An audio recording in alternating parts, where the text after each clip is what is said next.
This is Sheetal Vyas, and I welcome you all on my channel Learning with Sheetal Vyas.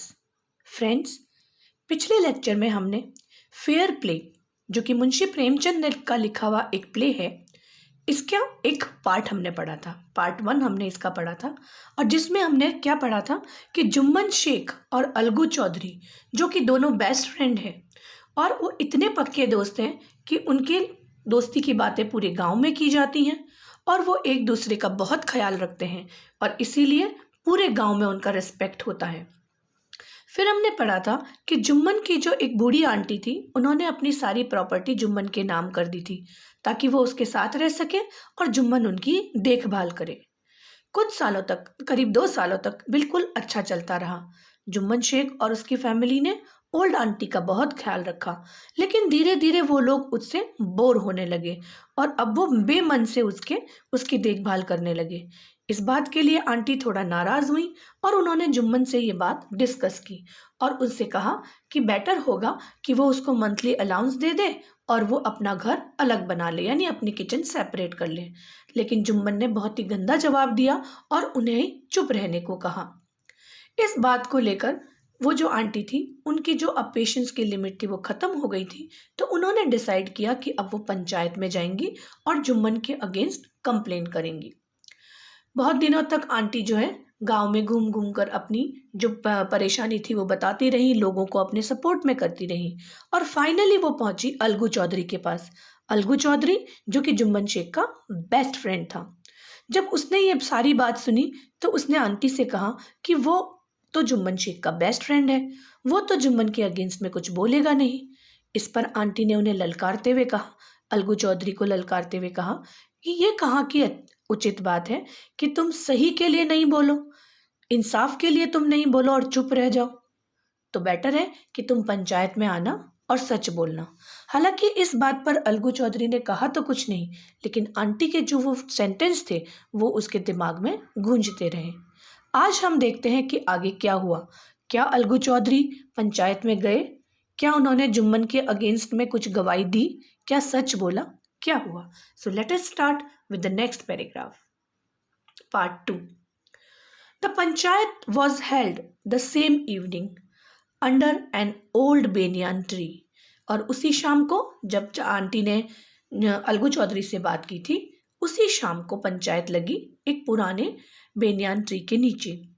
Jumman stood up and said, "The voice of the punch is the voice of God." क्या कहा जुम्मन शेख ने? उसने खड़े होकर कहा कि पंचों में भगवान का निवास होता है। ऐसा माना जाता है कि जो न्याय की कुर्सी पे बैठता है, जो जस्टिस करता है, उसमें गॉड रहता है, यानी कि वो भगवान की आवाज़ होती है।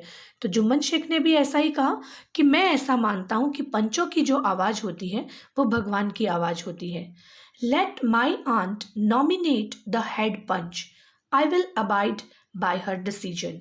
क्या कहा जुम्मन शेख ने कि मेरी आंटी को डिसाइड करने दो कि हेड पंच यानी कि मुख्य जो पंच है वो कौन बनेगा, और मैं पूरी तरह से उनके डिसीजन से लीगली बंधा रहूँगा। अबाइड का मतलब होता है किसी बात को लीगली एक्सेप्ट करना या मान जाना। तो इस तरह से जुम्मन शेख ने कहा कि वो, क्योंकि वो पंचों के रिश्तों पर, पंचों के फैसलों पर विश्वास करता है, उसे पूरी तरह से विश्वास है कि पंच जो फैसला करेंगे वो सही होगा, इसलिए वो अपनी आंटी को राइट देता है कि वह चाहे तो जो हेड पंच है वो उसे डिसाइड कर सकती हैं। The punch knows. The punch knows neither friend nor enemy. What do you say to Algu Chaudhary? The old lady announced. Old lady ने कहा कि जो पंच होते हैं उनका ना कोई दोस्त होता है ना कोई दुश्मन होता है, क्योंकि वो क्या करने के लिए बैठते हैं? न्याय करने के लिए, इंसाफ करने के लिए बैठते हैं। तो इस बात पर उन्होंने कहा कि तुम क्या सोचते हो अगर मैं अलगू चौधरी को हेड पंच बनाऊं तो? और इस तरह से ओल्ड लेडी ने क्या अनाउंस कर दिया कि अलगू चौधरी को वो हेड पंच बनाती हैं। Fine, replied Jumman, hiding his joy over this unexpected piece of luck. अब तो जुम्मन शेख को बहुत अच्छा लगा, मन ही मन वो बहुत खुश हुआ कि वाह, ये तो मेरे लिए गुड लक हो गया कैसे कि अलगू चौधरी तो मेरा फ्रेंड है, बेस्ट फ्रेंड है, वो मेरे अगेंस्ट नहीं जाएगा। यह सोचकर जुम्मन शेख ने अपनी खुशी को अंदर ही अंदर छुपाते हुए कहा कि ओके ठीक है फाइन। तब अलगू चौधरी ने क्या कहा, चाची you are aware of my friendship with Jumman, said Algu. लेकिन अलगू चौधरी ने फिर एक बार वार्न किया कि चाची तुम तो जानती हो कि मेरी जुम्मन के साथ बहुत अच्छी दोस्ती है। तब चाची ने रिप्लाई किया, आंट ने क्या रिप्लाई किया, I know that, replied the aunt, मुझे पता है ये सब, but I also know that you will not kill your conscious for the sake of friendship. क्या कहा आंटी ने कि मैं जानती हूँ कि तुम जुम्मन के बहुत अच्छे फ्रेंड हो, लेकिन साथ ही मैं ये भी जानती हूँ कि अपनी दोस्ती के लिए तुम अपने मन की बात को, अपने विवेक को, अपनी आत्मा की बात को नहीं मरने दोगे।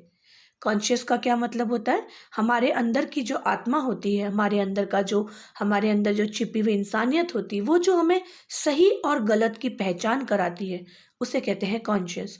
तो आंटी का ये मानना था कि भले ही तुम जुम्मन के बहुत अच्छे दोस्त हो, लेकिन तुम सच का साथ दोगे। God lives in the heart of the panch and his voice is the voice of God. और क्या कहा आंटी ने कि जो पंच होते हैं, जो न्याय करने वाले, जो जस्टिस करने वाले होते हैं, उनके मन में, उनके दिलों में कौन रहता है, भगवान रहता है। और इसीलिए जो उनकी आवाज़ होती है वो भगवान की आवाज़ होती है। इसलिए अलगू चौधरी से वो कहती हैं कि जो तुम कहोगे, जो तुम फैसला करोगे, वो मुझे मंजूर होगा। And the old lady explained her case. और उसके बाद में ओल्ड लेडी ने, यानी कि आंट ने, अपना जो केस था वो पंचायत के सामने रखा।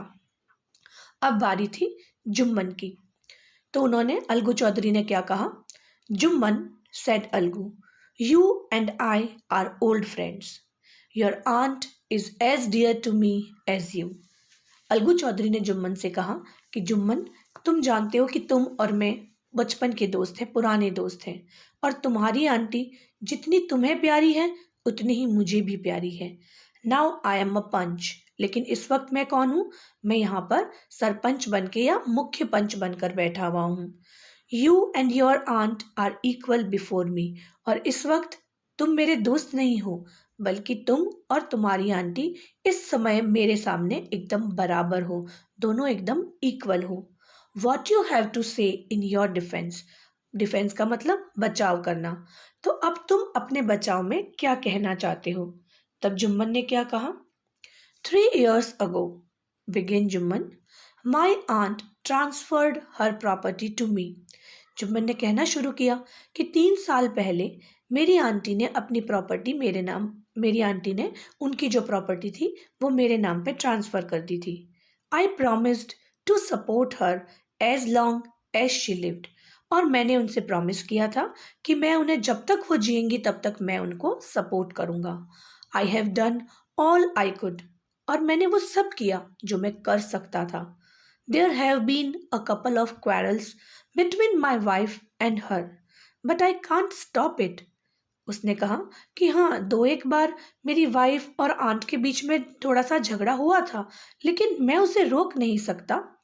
Now my aunt is claiming a monthly allowance from me, और अब मेरी आंटी जो है वो मुझसे मंथली अलाउंस मांग रही हैं, वो मुझसे महीने के महीने पैसे मांग रही हैं। This is not possible, that is all I have to say. और ये पॉसिबल नहीं है कि मैं आंट को मंथली अलाउंस दूं, क्योंकि सिर्फ 1 या 2 बार झगड़ा ही तो हुआ है।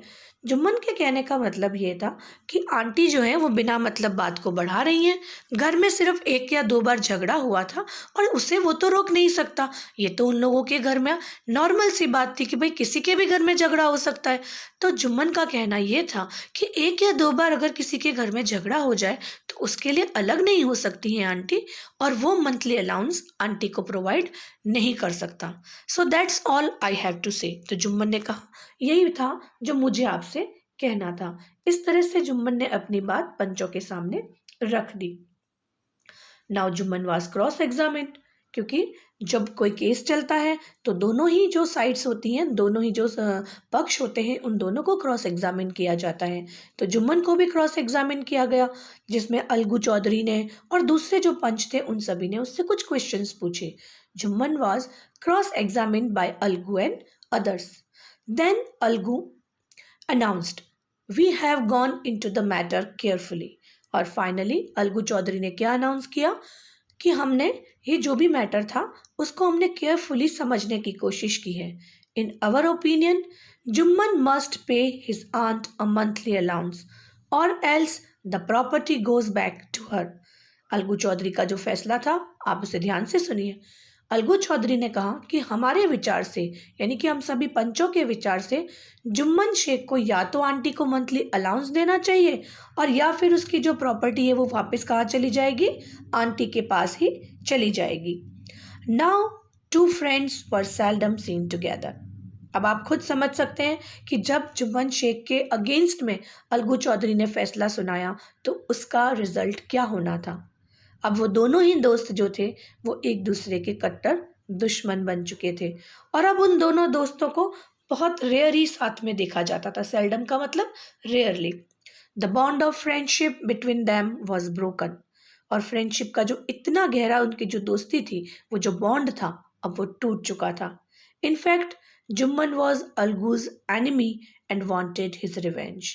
और एक्चुअल में तो क्या था, मन ही मन जुम्मन जो था वो अलगू से क्या करने लगा था, नफरत करने लगा था, उसको अपना दुश्मन समझने लगा था और चाहता था कि कोई ना कोई उसे मौका मिले और वो उससे बदला ले सके. आपको क्या लगता है दोस्तों, क्या जुम्मन ने बदला लिया होगा?